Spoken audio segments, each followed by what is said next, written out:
Magkano nga ba yung nagastos ko nung nag-solo hike sa Mount Batulao? Bago umakyat ay already contacted a tour guide si Kuya Aris. Madali lang naman mag-commute, hanap lang kayo ng bus na may signage pa na Sugbo. And if you're from Manila, merong sakayan ng DLTB bus sa Buendia. Then pababa kayo sa Nasugbu Arch. From there, susunduin na kayo ni Kuya Aris, nasa 300 pesos balik ka na. And dahil napaaga ako ng dating, nakitulog muna ako dito sa bahay nila. By 3 AM, nag-ayos na ako, tapos iniwan ko muna yung ibang gamit dito. Then nagsimula na rin kami umakyat. Actually, second time ko na sa Mount Batulao, pero ngayon sa Old Trail ako dadaan. Mas mahaba lang yung lakarin, and pag nagsimula na yung ahon, tuloy-tuloy na siya hanggang summit. Biglang umambon pero nawawala-wala na.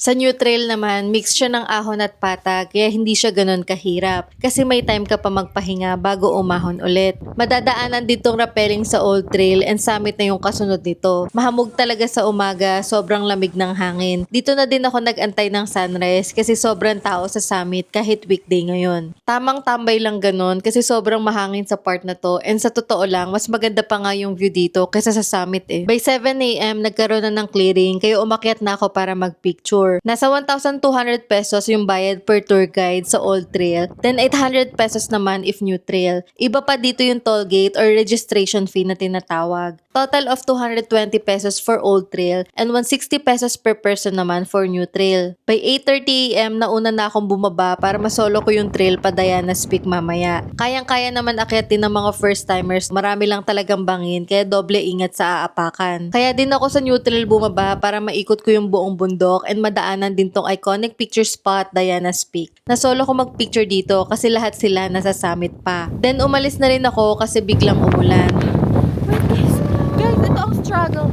So mamaya na kayo ulit kasi muulan na. Unahin ko muna buhay ko bago yung video. For me, chill hike lang talaga to. Hindi siya yung sobrang tarik. Kaya kung gusto nyo ring matry mag-hiking, ito talaga yung bundok na nire-recommend ko. Doon kami galing, guys.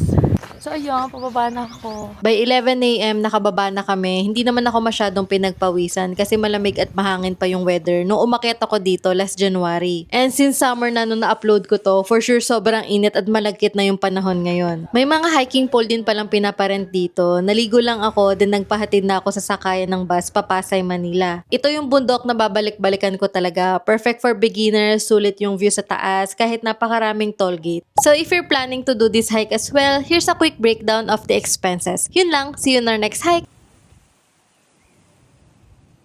Sabi sa'yo buwan talaga yon, yung bilog na yon. Araw talaga yun. Buwan yon, kasi hindi siya na araw. Nasa ilalim yung... Kasi may ulap, kaya hindi siya suminag.